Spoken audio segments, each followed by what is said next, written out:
Hello everyone, আসসালামু আলাইকুম। আমি মুনতাহা চলে আসছি আবারও একটা ব্লগ নিয়ে। তো এই দেখতেছো এত চিঠি ভাই, এত চিঠি আমাকে কে দিছে। আসলে একটা আপু আমাকে ড্রেস পাঠাইছে তার পেজ থেকে। সে হচ্ছে নতুন উদ্যোক্তা, সেই পেজ থেকে এত সুন্দর একটা ড্রেস আমাকে পাঠাইছে ভাই। এটা হচ্ছে বাটিক আর ব্লকের হচ্ছে কম্বিনেশন, তোমরা দেখতেই পারতেছো। রেড পার্পল আর হোয়াইটের কম্বিনেশন জাস্ট ওয়াও ছিল। আর কাপড়টাও এত ভালো তোমরা ফেসবুকে যেয়ে দেখতে পারবা, হচ্ছে তার পেজটা মেনশন করা আছে, তোমরা চাইলে নিয়ে নিতে পারো এই ড্রেসটা। এত সুন্দর একটা ড্রেস, কমফোর্ট অনেক, পরে অনেক মজা পাবা। আর এখানে আরেকটা আপু আসছিল এত পিঠা নিয়ে, এর আগেও আসছিল একটা ডালা নিয়ে, তোমরা দেখতে পারছো।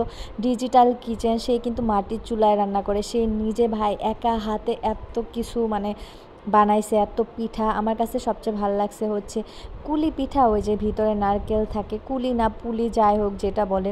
তো এইটা আর স্বামী তো পছন্দ পাটি সাপটা। তো আপুটা এত পিঠা নিয়ে আসছিল। আর এখানে দেখো রেডি হয়ে এই যে ড্রেসের শ্যুটটা আমরা করে ফেলছিলাম, আমি দিদি। আর ভাই ওই দিন আমাদের ভাগ্য ভালো ছিল, কারণ বেশি রোদ ছিল না। এই যে দেখতে পাচ্তেছো কত সুন্দর ওয়েদারটা। আর এখানে দেখতেও পাচ্তেছো তোমরা এত সুন্দর কাপল হচ্ছে দিদি আর ভাইয়া। আর এখানে আলিশাকে নিয়ে ওরা ভিডিও বানাচ্ছিল। আর আশেপাশে একটু ইগনোর করো, কারণ কাপড় চোপড় নাচছে, ওইটা বাদ দাও। আর এখানে আজকে আমি খুব ইমোশনাল ছিলাম সারাটা দিন। আজকে বিয়ের পর ফার্স্ট টাইম তোমাদের ভাইয়া মানে স্বামী আমার থেকে দূরে একা গেছে, তারপর সারাদিন ছিল না। সারাদিন মানে আমি ওরা এত মিস করছি। দিদিয়াও ভাইয়ারা অনেক মিস করছে। ভাইয়া যাওয়ার সময় দিদিয়া কান্না করে দিছিল। আর এখানে আমাদের দুজনের আজকে দিনটা একদম নিরামিষ গেছে, আমার আর দিদিয়া। তো ওরা আসলে ইভেন্টে গেছিলো, তোমরা অনেকেই জানো যে ভাইয়া ওরা ইভেন্টের কাজ শুরু করছে, সেজন্য ওরা আর কি গেছিলো ইভেন্টে। বাসায় একটা ছেলেও ছিল না আজকে, শুধু ছিল হচ্ছে রাজ আর আমরা মেয়েরা যারা ছিলাম এই কয়জনে, আর কেউই ছিল না। তো আজকে দিনটা আমাদের ঘুমাই কাটছে। আর এইখানে এখন ওই যে ওরা এখানে ঘুমায়। আজকে মনে হইতেছে যে কেন জানি মানে আমার জামাই মনে হয় দূরে চাকরি করে আসছিল কয়েকদিনের জন্য, আবার চলে গেছে এরকম লাগছে। আর এদিকেও দেখো ব্লগ বানাইতেছে ইরফান। অনেকে বলছো ব্লগ দেয় না কেন, দিবে, একটু ওয়েট করো তোমরা। আর এইখানে ওরা বের হয়ে যাবে, বের হওয়ার আগে আমি ভাইরে বলতেছি ভাইয়া বিয়ে বাড়ি থেকে কিন্তু খাবার নিয়ে এসো, মানে আর কি মজা করতেছিলাম। তো হচ্ছে দিদিয়াও অনেক দিন ধরে বলতেছিল বিয়ে বাড়ির খাবার খাবে। তো এইটা আমি মজা করে বলতেছিলাম যে নিয়ে এসো। আর এখানে দেখো ওরা চলে যাইতেছে। ভাই আমার এত কষ্ট লাগছে, আমি এটা বলে বুঝাইতে পারবো না। কারণ আমরা দূরে গেলেও আমরা সবাই একসাথেই থাকতাম, একসাথেই গেছি। এই ফার্স্ট টাইম হচ্ছে ওরা আর কি ভাইয়া তারপর স্বামী ওরা হচ্ছে দূরে গেল আমাদেরকে রেখে। তো আমার সময় কাটতেছিল না, এই জন্য আমি রেডি হয়ে গেছি এই ড্রেসে শ্যুট করার জন্য। এটাও তোমরা পেয়ে যাবা হচ্ছে আমার ফেসবুকে মেনশন করা আছে। আর এই ড্রেসগুলো অনেক সুন্দর আমার কাছে। এইটা আর একটা ড্রেস আছে যেটা পরে শ্যুট করছি, কিন্তু ভিডিওতে আর কি ওইটা ভিডিও করা হয় নাই। তো ওই ড্রেসটা অনেক বেশি সুন্দর লাগছে। আর এখানে দেখো রাজরে আজকে ভাই আমি এত পরিমাণে জ্বালাইছি, ও আমার উপরে আজকে ক্ষেপে আছে। ও ঘুমাইছিল, ওর ঘুম থেকে আমি টাই না ওরে পা ধরে টানছি, হাত ধরে টানছি, চুল ধরে টানছি, ওরে আমি জ্বালাইতে আজকে শেষ। পরে ও যাই হোক ও উঠছে। আজকে ও রাতে ঘুমায় নাই, এই জন্য আজকে সারাদিনই ঘুমাইতে চাইছে, বাট আমার জন্য ঘুমাইতে পারে নাই বেচারা। আমার দেবর কম, আমার ভাই বেশি। এরা সানিম একটা, তারপরে হচ্ছে রাজ, এরা আমার দেবর কম, ভাই বেশি। সত্যি বলতে যেটা আমি যা বলি ভাই ওরা তাই শুনে।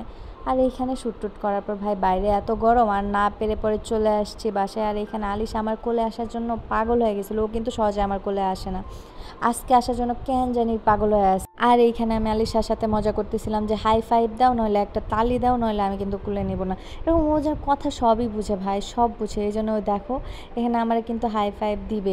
আর মাশাল্লাহ সবাই বলবা, ও কিন্তু অনেক বেশি অ্যাক্টিভ। আমি ওরে কোলে নিতে খুব ভয় পাই, কারণ ও কোলে আসে অনেক বেশি লাফায়, এই জন্য আমি মানে খুব ভয় পাই, কোলে নিয়ে বেশিক্ষণ থাকতে পারি না ভাই। আর এই যে দেখো আমার এই যে হাততালি দিস, ও নিজে তাই দিতেছে, মানে আমি যা বলবো তাই শুনে। আর এইখানে পরে সালাম দেওয়াও শিখাইতেছে। তো এই যে শেষ পর্যন্ত কোলে উঠেই আসছে ও। তো আর আমিও কোলে না নিয়ে থাকতে পারলাম না। কিন্তু দেখো ভাই ও কি পরিমাণ দুষ্ট, দেখো কেমন করতেছে, নড়াচড়া পুতুলের মতো কোলে নিয়েছিলাম। তো এই তো বিকালে আমরা আসছি ছাদে, প্রায়ই আসি, কিন্তু হচ্ছে গরমের জন্য বেশিক্ষণ থাকা হয় না। বাট আজকে ওয়েদারটা একটু ভালো ছিল, সেজন্য আজকে অনেকক্ষণ ছিলাম। তোমরা ছাদটা দেখো ভাই, আশেপাশে জাস্ট তাকাও, সব জায়গায় বিল্ডিং।